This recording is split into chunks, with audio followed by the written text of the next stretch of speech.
Je suis Madame Ndoye Khoudiagueye, je suis la directrice des infrastructures et des systèmes d'information à l'Université virtuelle du Sénégal.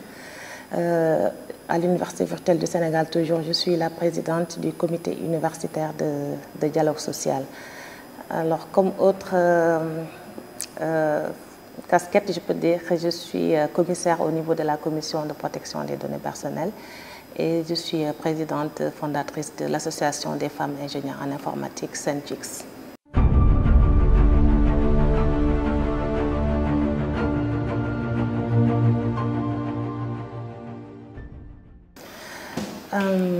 Par rapport aux réaménagements qui ont été effectués depuis le début de la crise, c'est surtout par rapport au personnel. Par rapport au personnel, nous avons eu à mettre en place une plateforme de télétravail accessible sur télétravail.uvs.sn et plus d'autres actions comme la mise en place d'un réseau privé virtuel pour permettre aux agents de l'UVS qui souhaitent accéder à des ressources depuis chez eux de pouvoir accéder à ces ressources-là en toute sécurité. Par rapport à la plateforme de formation ou aux plateformes de formation et à tous les services, comme d'habitude, hein, il n'y a pas eu beaucoup de changements parce que les étudiants ont l'habitude d'accéder en ligne, donc on arrive à contrôler les flux. Il n'y a pas eu trop d'impact à ce niveau-là. Par contre, nous avons eu à mener beaucoup d'actions relatives à ce qu'on appelle les services à la communauté. Donc pour ça, effectivement, on a eu beaucoup de flux d'informations supplémentaires depuis le début de la crise parce que nous avons déployé de nouvelles plateformes de télétravail pour notre ministère de tutelle, pour d'autres partenaires dans le cadre des services à la communauté de l'UVS.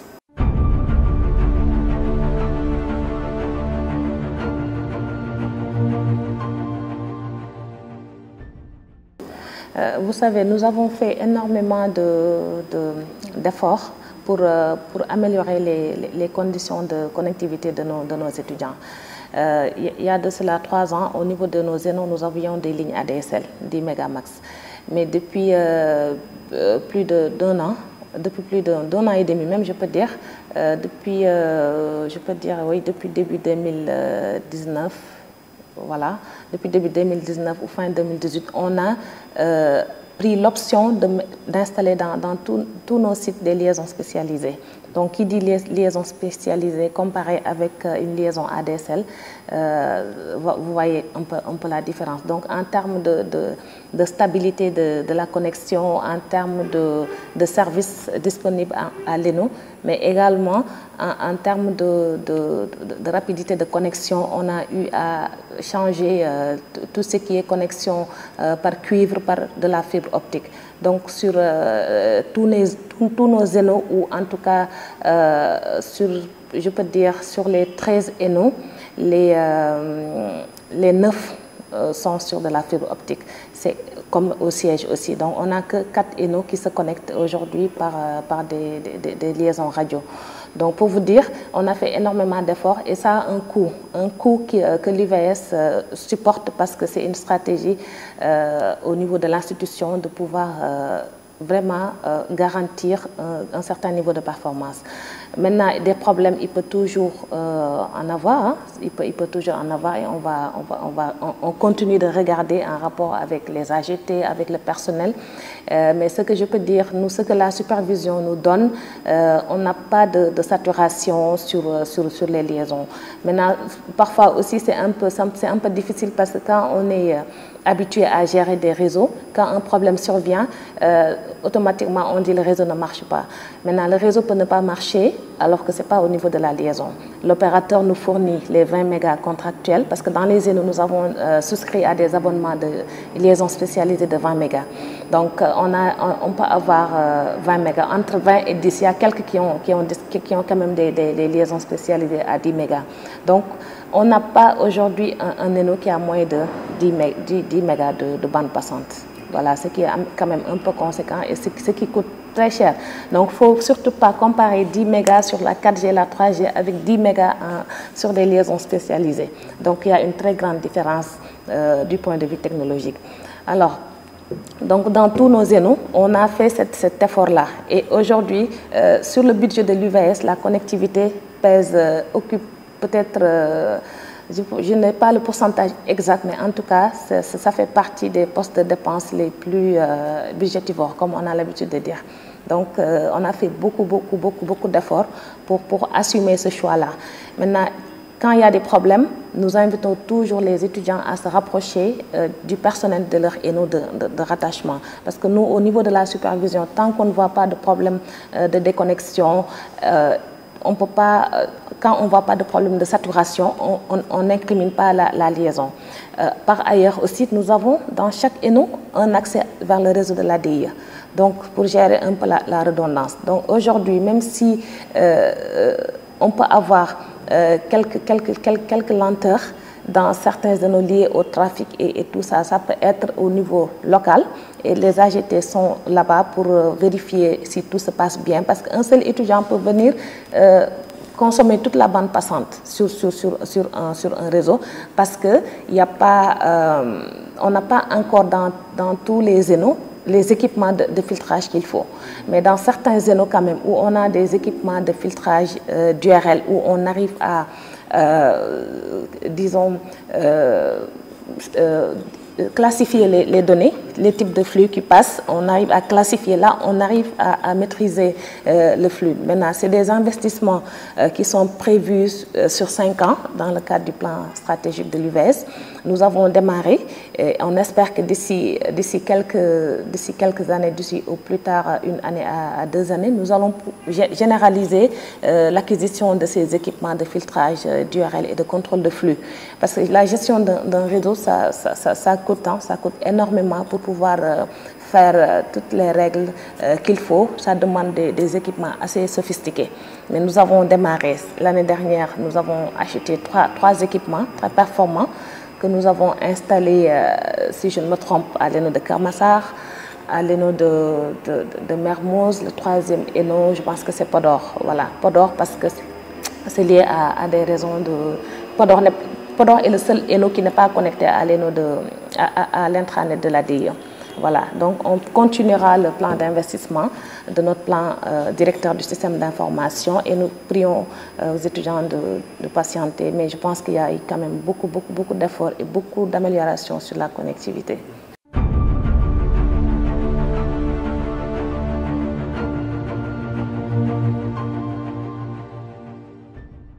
Bon, ça c'est une situation que j'apprends parce que les clients légers, c'est des clients légers, ils n'ont aucune intelligence. Donc, si le client léger est sur le réseau connecté à Internet, les étudiants doivent pouvoir faire cours avec les clients légers. Et jusqu'ici, on nous a remonté aucun problème avec les clients légers que nous avons dans les zénos. Maintenant, il peut y avoir des problèmes de planning, d'accès à la salle client léger, etc. Et ça, nous laissons le soin aux zénos de s'organiser pour les accès. Mais en termes de fonctionnement, tous nos clients légers aujourd'hui sont opérationnels. Tous nos clients légers qui sont installés dans les zénos sont opérationnels. On n'a pas, en tout cas, on n'a pas de problème sur les... Ça, je peux l'affirmer. On n'a pas de problème sur les clients légers. Mais parfois, c'est aussi un problème de formation. Les nouveaux bacheliers qui viennent, peut-être qui ne sont pas familiers à l'outil informatique, peuvent peiner à comprendre comment ça marche quand on leur demande de lancer le navigateur, d'aller sur Google Docs, sur Slide, etc. Le seul problème ou bien le seul blocage que nous avons sur les clients légers, c'est qu'on n'a pas peut-être tout le mobilier qu'il faut pour installer tous les clients légers que nous avons. Peut-être que c'est 50% de nos clients légers qui sont installés aujourd'hui. Parce que par faute de mobilier et par faute de salles assez suffisantes. Parce que, comme vous le savez, la plupart de nos zénos sont dans des bâtiments loués. Ce sont des zénos provisoires.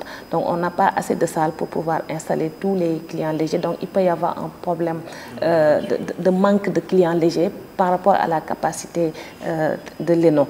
Et aussi, dans le cadre du projet Smart Sénégal, dans le volet éducation, donc un projet piloté par l'ADIE, l'UVS a bénéficié de 800 clients légers qui sont actuellement en cours d'installation dans les zénos qui sont concernés, notamment les zénos du Sud.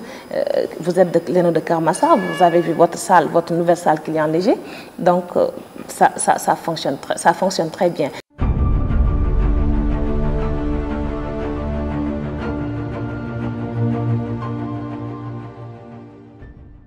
Je sais que si c'est des étudiants de la promotion 1 et de la promotion 2, ils ne vont pas le dire. Parce qu'ils étaient sur des forfaits de 3 gigas par mois. Donc les étudiants de la promotion 4, 5, 6 ont eu la chance d'avoir des forfaits de 5 gigas.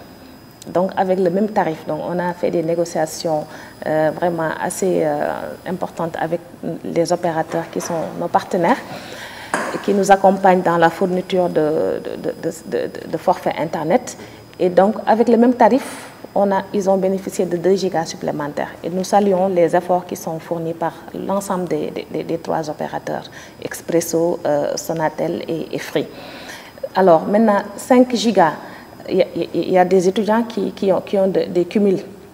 Nous, on a une visibilité sur tout. Il y a des étudiants qui disent « Oui, tel opérateur ne m'a pas positionné mon reliquat de forfait ». Et il y en a beaucoup. Donc ces étudiants-là, assez responsables, qui arrivent à faire des économies sur leur crédit, et pourtant ils accèdent aux mêmes plateformes, ils ont les mêmes activités pédagogiques, etc. Donc je pense que le forfait de 5 gigas, je ne dis pas que c'est assez, mais pour les activités pédagogiques, ça peut suffire. Pour les activités pédagogiques, les recherches sur Internet, etc., ça peut suffire. Maintenant, si on prend le forfait, même si on donne aux étudiants des forfaits de 20 gigas et qu'ils sont sur Internet en train de télécharger des films, de faire des choses, etc., ce qui consomme de la bande passante, c'est sûr que les 20 gigas ne pourront même pas tenir sur 10 jours. Il faudrait que les étudiants soient conscients de cela et il faudrait qu'ils prennent soin de leur forfait pour savoir comment l'utiliser sur le mois. Voilà, maintenant, on est en train de réfléchir à d'autres stratégies, c'est-à-dire comment permettre aux étudiants, avec leur forfait, d'accéder à leur plateforme de l'UVS, étant donné que toutes les plateformes sont dans le pays, pour que quand ils accèdent aux plateformes, leur crédit ne serait pas débité. Donc nous sommes en négociation avec les opérateurs et nous avons actuellement 2 opérateurs qui ont accepté le principe et je pense que le 3e opérateur va accepter ce principe. Si on a cela, ça va leur permettre d'économiser davantage leur forfait. Mais je pense que quand même 5 gigas, avec une utilisation responsable, ça peut aller.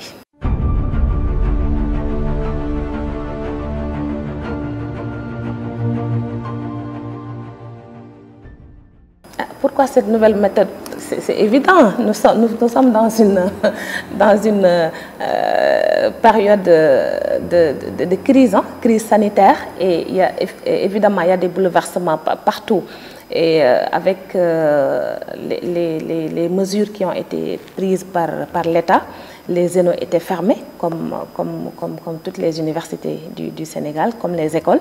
Donc, mais ce qui a constitué un grand blocage pour l'UVS, parce que l'université virtuelle arrive à dérouler toutes ses activités pratiquement depuis le début de la pandémie, mais sauf la distribution des outils de travail qui était prévue à partir du 16 mars, malheureusement, et qu'on n'a pas pu faire à cause de ces mesures-là, et peut-être le déroulement des évaluations qui se font dans les zénos. Donc, c'est 2 activités phares de l'UVS qui n'ont pas pu être dématérialisées, d'accord, qui n'ont pas pu se faire à distance, parce que ces activités nécessitent une présence à l'ENO.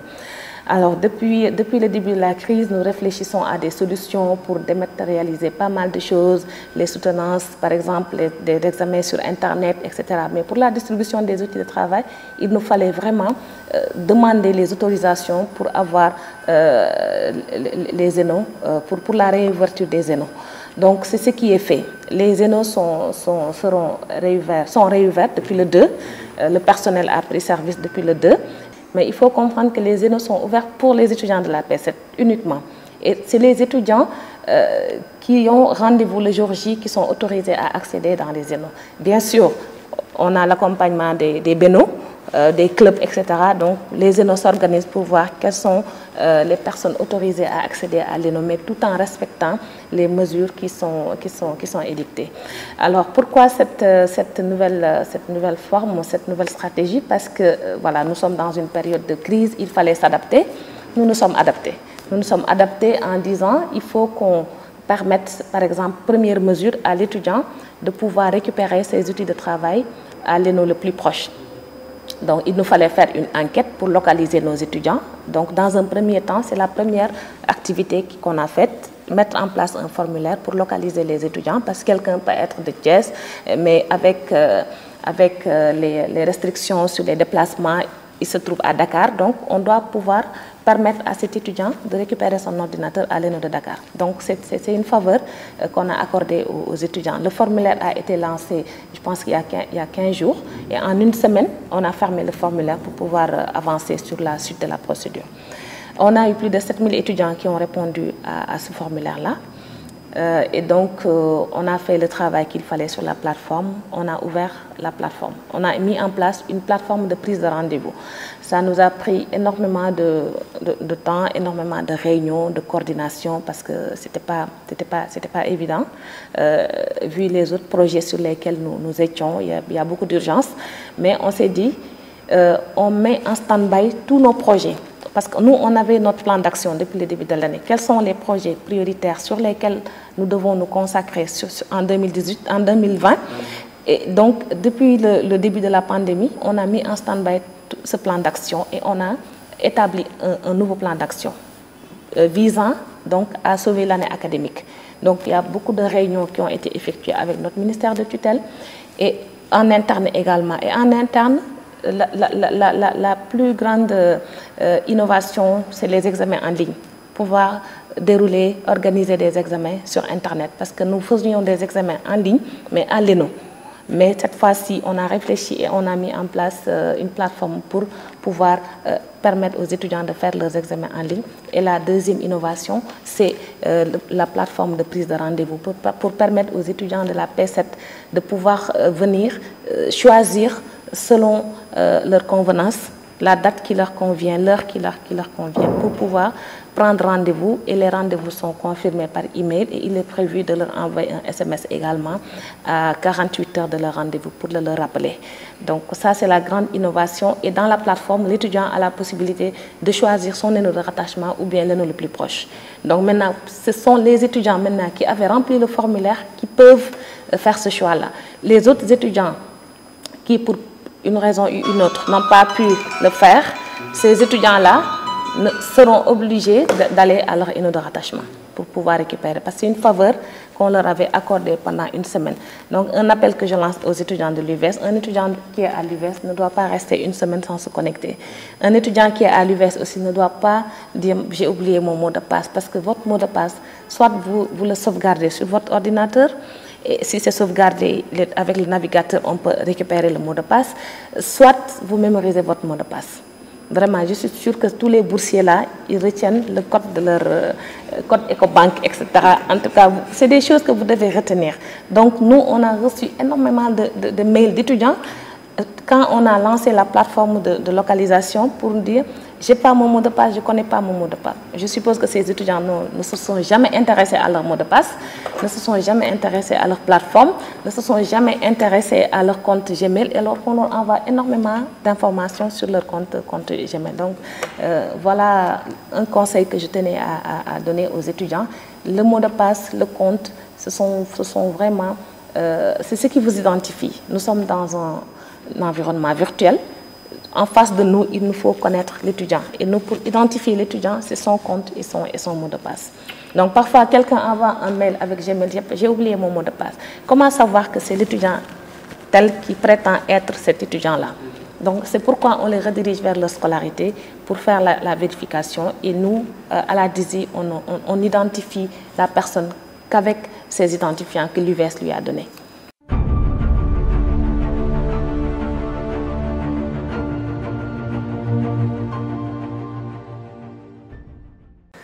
En fait, comme vous l'avez si bien dit, hein, y a des critères. Il y a des critères et donc un étudiant qui est orienté à l'UVS est censé venir à l'UVS faire ses cours d'initiation à la plateforme, d'initiation en informatique du moins, d'initiation à la plateforme, oui, d'initiation de leadership et de développement personnel. C'est les 4 modules qu'il doit faire.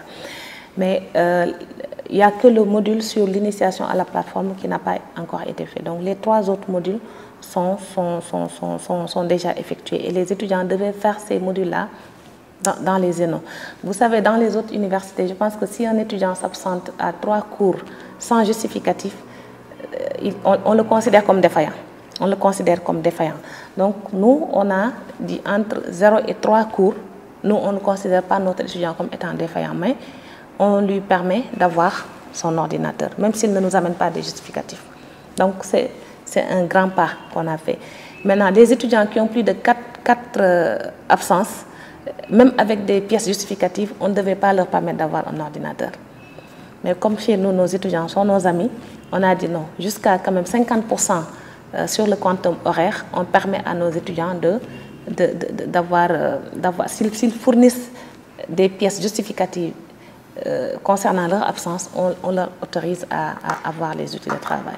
Et donc ceux qui ont plus de 50% d'absence, ils ne sont pas éligibles. Donc la plateforme a été conçue sur cette base-là.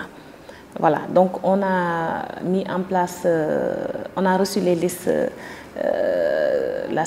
le week-end dernier, et donc les intégrations étaient en cours le lundi et le mardi le début d'ouverture de la plateforme. Mais actuellement, s'il y a des soucis sur les statuts, ça c'est pas à la DISI de voir ce problème. Il faut que les étudiants se rapprochent de leur ENO de rattachement pour voir, parce que nous, ce sont les ENO qui nous ont envoyé les listes. Donc les ENO nous ont envoyé les listes en disant tel étudiant est sur la liste de présence inférieure à 3 absences, d'autres étudiants sont sur cette liste, etc. Donc nous, on s'est basé sur ça. C'est pourquoi on a dit, s'il y a des problèmes de statut, c'est-à-dire statut, est-ce que je suis éligible, je ne suis pas éligible, il faut qu'ils voient ça avec le personnel de l'ENO. Et eux, nous sommes en contact avec eux, il y a eu des erreurs, on est en train de les corriger. Mais ça, c'est très normal. L'erreur est humaine, c'est très normal, mais on est en train de corriger toutes ces erreurs. Donc il faut que l'information soit remontée par le personnel de l'ENO. La DISI ne peut pas modifier le statut d'un étudiant simplement parce qu'un étudiant a envoyé un mail en disant non, je suis éligible. Parce que nous ne vérifions pas les pièces justificatives.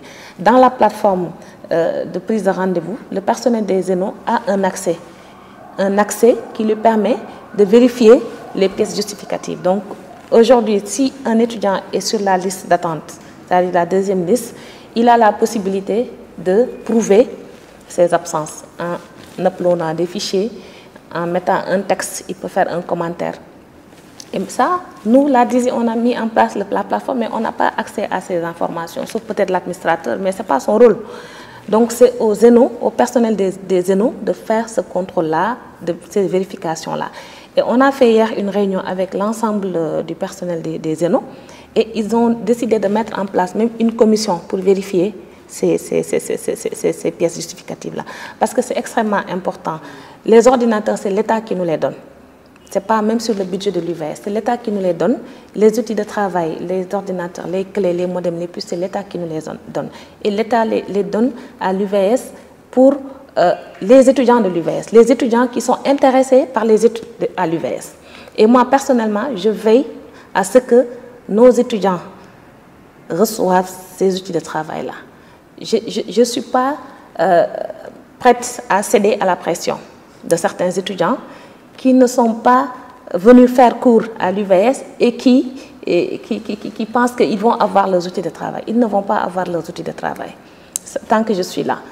Parce qu'il y en a qui ont la possibilité d'aller s'inscrire dans d'autres universités. Il y en a qui ont les moyens d'aller s'inscrire dans d'autres écoles. C'est leur droit absolu.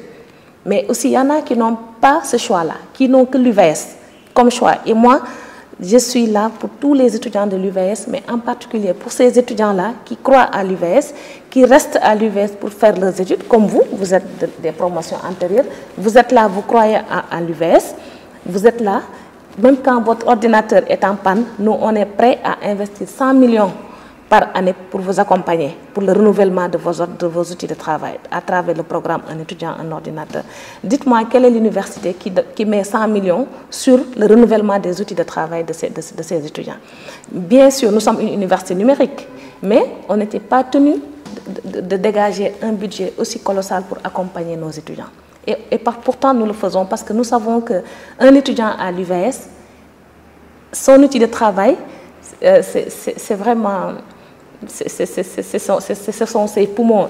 Sans ordinateur, sans clé, comment il va travailler? Mais aussi, nous devons, en toute responsabilité, veiller à ce que ces outils-là ne soient pas donnés à des étudiants qui disparaissent après dans la nature, qui ne sont jamais là. Donc, depuis 2 ans, nous avons mis en place des stratégies. Chaque année, on améliore. Chaque année, le contrôle va être plus dur, plus sévère peut-être, mais il le faut.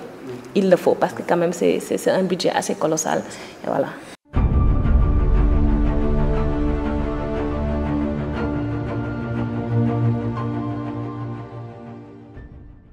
Non, ça ne se passe pas comme ça. Vous savez, les critères qui sont fixés pour étudier à l'UVS, ce n'est pas la DISI qui les fixe. On a des directions, des structures en charge de la pédagogie. Au-delà même de ces structures, l'université virtuelle est une université publique comme toutes les autres universités. On a la spécificité d'être une université numérique. On a la spécificité d'avoir des ordinateurs, de doter d'ordinateurs et de clés de connexion, de modems, de puces à nos étudiants. Mais ce seront des critères. C'est selon des critères bien définis. Et les critères, il faut que l'étudiant fasse... Par exemple, il y a une année promotion 5, promotion 6, il fallait que l'étudiant fasse peut-être 4 séances, 5 séances. Mais chaque année, nous, on peut revoir nos critères parce qu'on perd quand même beaucoup d'ordinateurs. Et après, les étudiants viennent signer des chartes et tout, mais après, ils ne respectent pas ces chartes-là. Et nous, on ne peut pas courir derrière. On a distribué, depuis que l'UVS a démarré, plus de 35 000 ordinateurs. Est-ce qu'on peut courir derrière 35 000? Ce n'est pas possible. On réfléchit à des solutions de géolocalisation sur les ordinateurs pour pouvoir les bloquer à distance, mais on n'a pas encore ces moyens de contrôle-là. Donc les seuls moyens de contrôle que nous avons, c'est aujourd'hui, on a mis en place le système biométrique. Ça aussi, c'était une grande innovation pour la P7, pour pouvoir contrôler la présence physique de l'étudiant. Donc, ce sont nos critères à l'UVS. Ce sont des critères qui sont fixés par l'administration de l'UVS, pas seulement par la DISI. Donc, il faut que les étudiants aussi, avant de venir s'inscrire à l'UVS, qu'ils s'informent d'abord. L'ordinateur n'est pas un droit.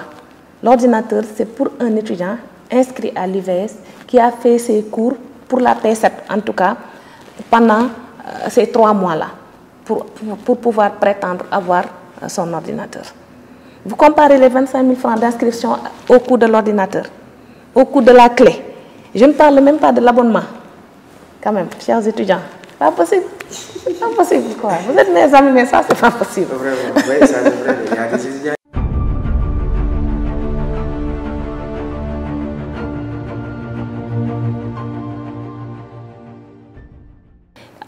En tout cas, la crise nous a permis d'être très réactifs.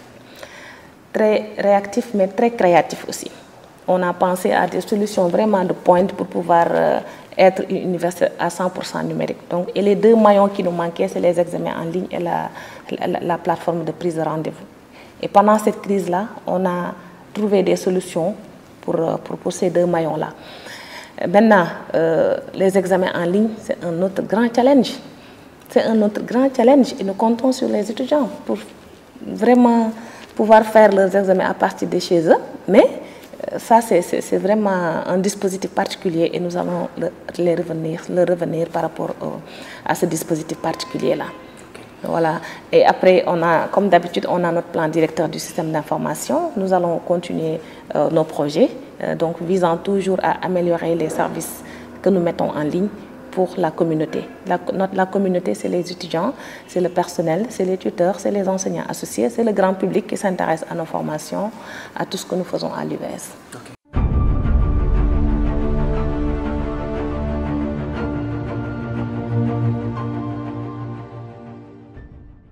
C'est seul le travail qui paye. Nous tous qui sommes là, qui occupons des postes de responsabilité, nous avons été des étudiants, des étudiantes dans des universités, la plupart d'entre nous dans des universités du Sénégal. Donc il faut qu'on croie à notre pays, à notre Sénégal, qu'on fasse confiance à notre système éducatif. Moi, je suis formée à l'UGB. Avant l'UGB, j'ai eu mon bac au lycée Abdoulaye Sadji. Donc j'ai fait tout mon cursus au Sénégal.